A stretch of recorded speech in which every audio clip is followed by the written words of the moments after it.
wasn't that bad, was it? Even that nasty, ugly person who you had a problem with. So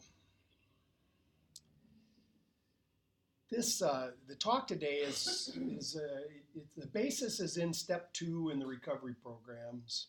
We came to believe that a power greater than ourselves could restore us to sanity. But it's not just for people in recovery. This is like a universal principle. Because the thing is, in the human experience, we have a fragmented existence to one degree or another. The stronger we identify with the body, the more we feel separate from other bodies and from the rest of life. And so this step illustrates a principle that it doesn't have to be this way, and that with our surrender, at least maybe acquiescence to this power greater than ourselves, we can be restored to, the step says sanity, but sanity means, just means wholeness. It actually means health and wholeness of mind. And so we can be restored to wholeness, and in the broader, in the smaller sense, within us, we can overcome the conflicts that are happening on the inside. And we can also overcome the conflicts that are happening on the outside. It's actually both the same, but it seems different. So this restoration to wholeness is a change of perspective. That when we are identified with the body, we become lost in self-centeredness, lost in this very strong body awareness. And so this awareness itself keeps us locked into the insanity. And because the perspective itself is insane, meaning it's outside of health, it's outside of wholeness, it seems like there's so much evidence to support it, but it's just delusion. So this view of the world is a view of a world that's broken, that's fragmented, and of course it's just reflecting our inner condition. So it's an illusion of the ego which hides the truth of our interdependent existence. So we can move from that perspective. We can change our point of view. And what we do is, it can't be done just through force of the ego, because all that will do is it'll fool us into thinking we've got a higher point of view, but we're still thinking from the point of view of the ego. We need some power greater than ourselves, some power that we believe is greater than ourselves. And of course, the most convenient thing to do is to say we just God. We just say God is but many people that won't work for, because they don't have that kind of a concept. For those, we would say that even the community itself could be that power. The community that we're trying to enter into, the community that we're trying to not be fragmented from, could be that power. And actually the power could be the principles that underlie this whole idea. That could be the power greater than ourselves, or our own higher self. Our own higher self could be that power. Higher self meaning that it has shed. The higher self is not under the rule of the ego. So that higher self would be where love lives, pure unconditional love lives within us. So, and we need to understand that other people have already done this.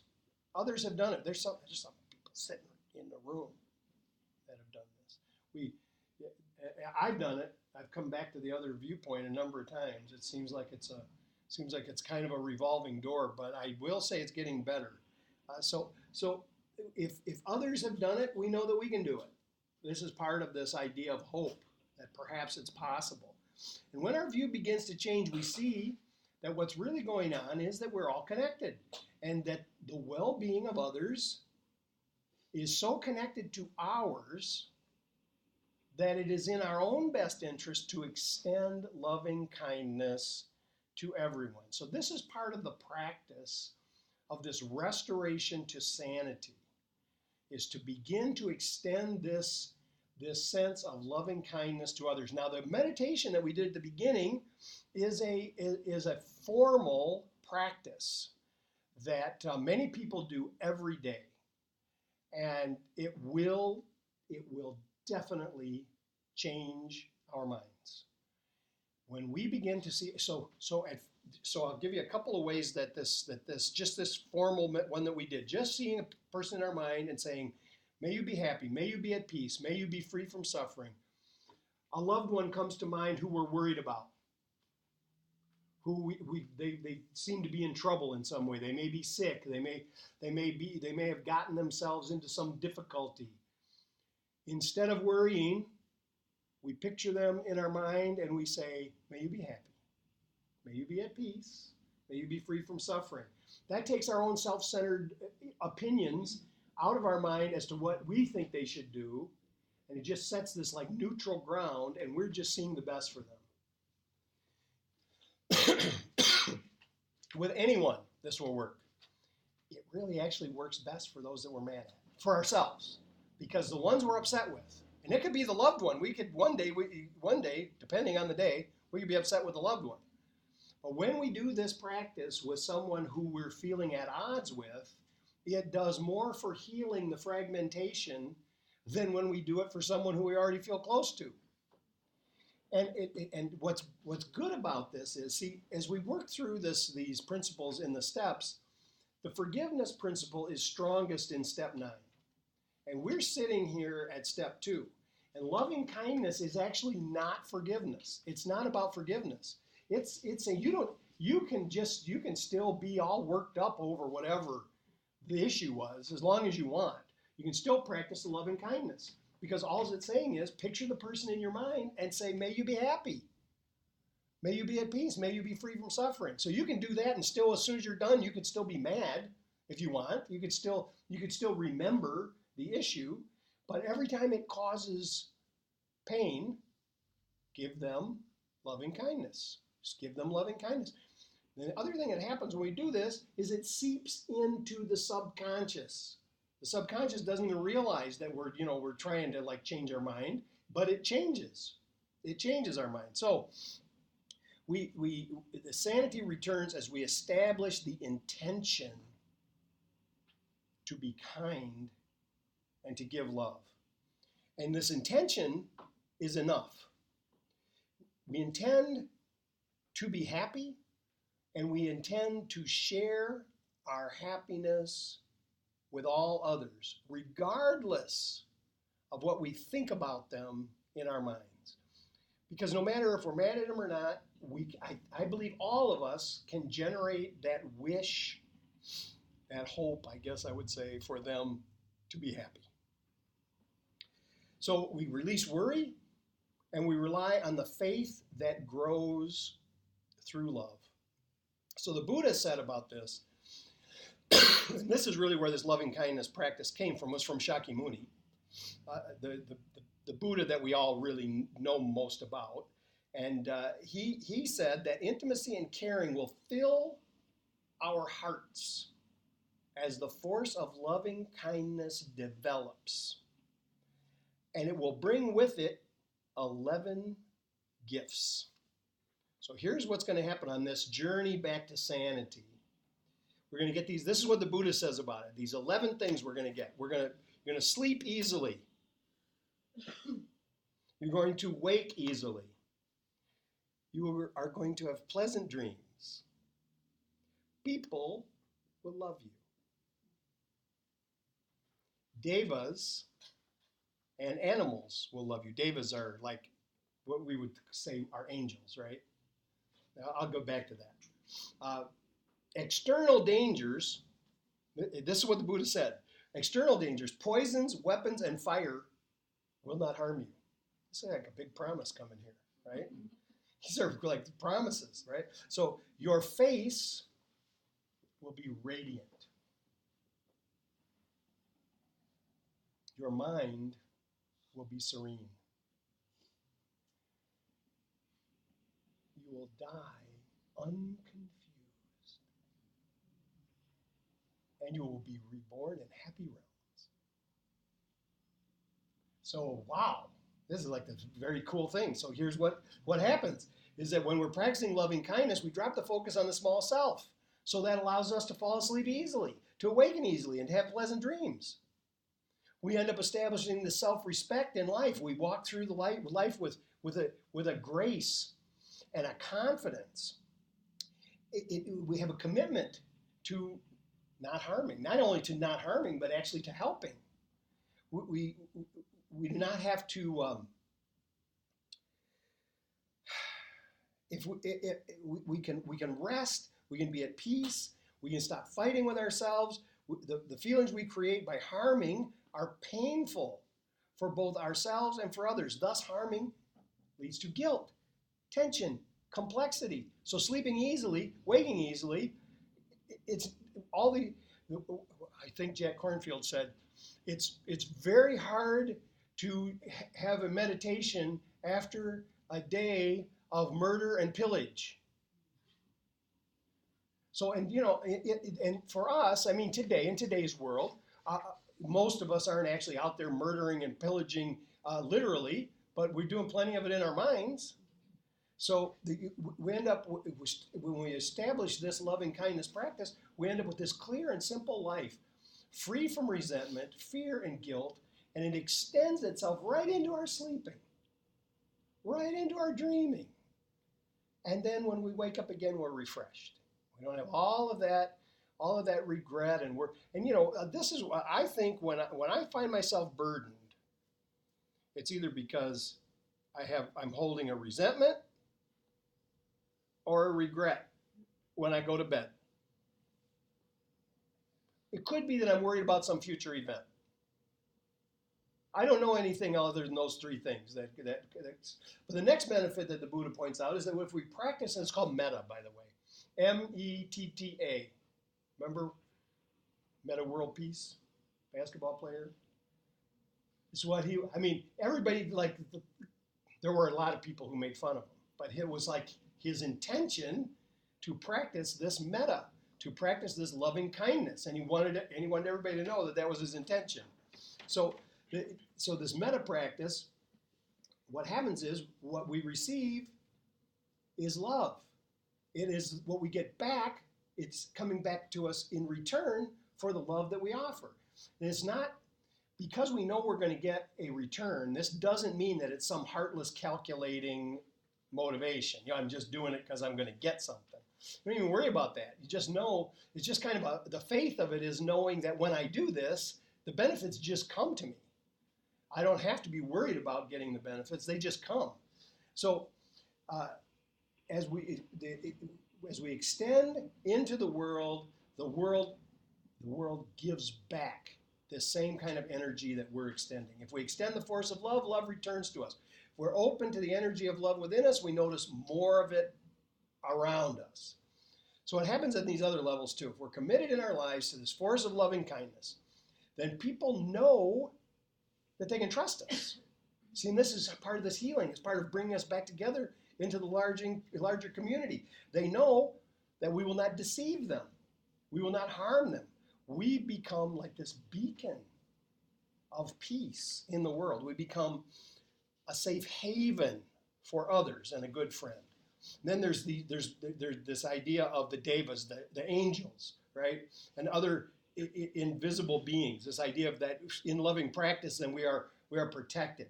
This is a classical teaching, right? It's from this particular teaching is 2,500 years old. So people were still very superstitious. So if they took this literally, it's classically taught as part of the Buddhist cosmology. But we don't have to believe in the intervention of invisible forces in order to comprehend how the practice of metta protects us. This assertion does not mean that we are being protected in the sense that nothing bad will ever happen to us. That's unrealistic, because clearly the circumstances of life are really outside of our direct control.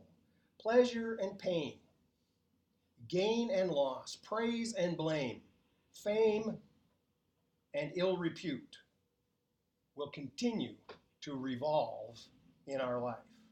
But nevertheless, we can be protected by the nature of how we receive all of those changes. Cause and effect is in operation. The Buddhists call it karma, but it's just cause and effect. When I act a certain way, there's going to be results that occur. The restoration to sanity is obviously a change of thinking, but the restoration of loving kindness is a change of everything in our lives. The more we extend the practice, the more the promises of the Buddha will be manifest. So what happens is we end up having a serene mind. Loving kindness generates great peace. We do not deny the unfortunate occurrences in the world. We just roll with them. We just move with them, extending love to heal the mistakes. And this loving kindness is not just our mistakes that we're extending this healing to. We're observing the mistakes of the world. Could be somebody else, it doesn't even matter whose. And we're extending loving kindness to them. So what ends up happening is we become endowed with this acceptance and patience and this peace that is a result of recognizing the unity of all life. We're all in this together. We're all in this together. We need to get used to it. We're not relying on changing circumstances anymore for our happiness. So the peace of this loving kindness is happiness that gives us the ability to concentrate. A serenity that is the most important ingredient is being able to be present and being able to concentrate the mind. So we concentrate on this chosen object, this object of return to sanity, this object of return to wholeness. If we have no serenity, the mind is scattered. We will not be able to gather the energy that's lost to the distraction, so we have to concentrate. And the concentration is so simple in this practice. All we do is see a person. We can see a group of people. We can see the whole world. But whatever we see, we hold that vision in our mind and we say, may you be happy. May you be at peace. May you be free from suffering. If we practice this, another major benefit is that we will die unconfused. Now, whether or not you believe in reincarnation really is not important to this. First, we do understand that every body dies.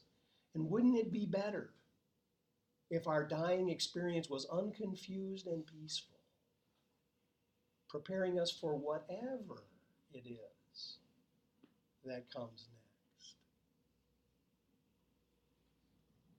next?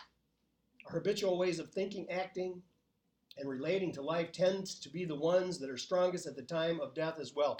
We see this happen. I mean, people talking about caring for their loved ones at the end of their life, their strongest personality traits come to the front in their last days.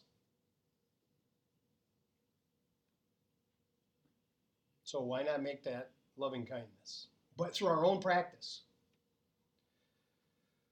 If we spend a lifetime feeling separate, apart, cultivating anger, giving way to frustration, to fear, to desire, it will likely mean that we have this a mental, emotional environment in which we will face our death in a very disturbed state.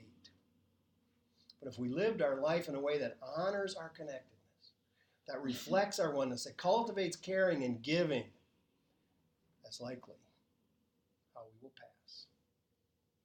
So this last benefit that the Buddha spoke of is about being reborn in happy realms as a result of filling our hearts with loving kindness. The potential of rebirth again and again in various realms of pleasure or pain is part of the Buddhist worldview. For someone who subscribes to this vision of life, rebirth is a realm where one can attain liberation. That's the most important goal. Liberation from the world.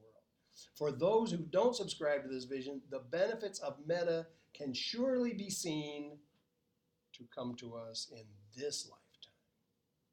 It doesn't have to have anything to do with the next life. So this is a treasure. This is a treasure that enlivens us and brings us into harmony and well-being, which is indeed the restoration to sanity. So to say, there's a love that we can generate in us, and it's the love of being able to say to someone, we could say it out loud, but more important, that we can see them in our mind and we can say, you and I go together. You and I go together because we cannot go apart. Fragmentation falls away and we are restored to sanity. That's enough.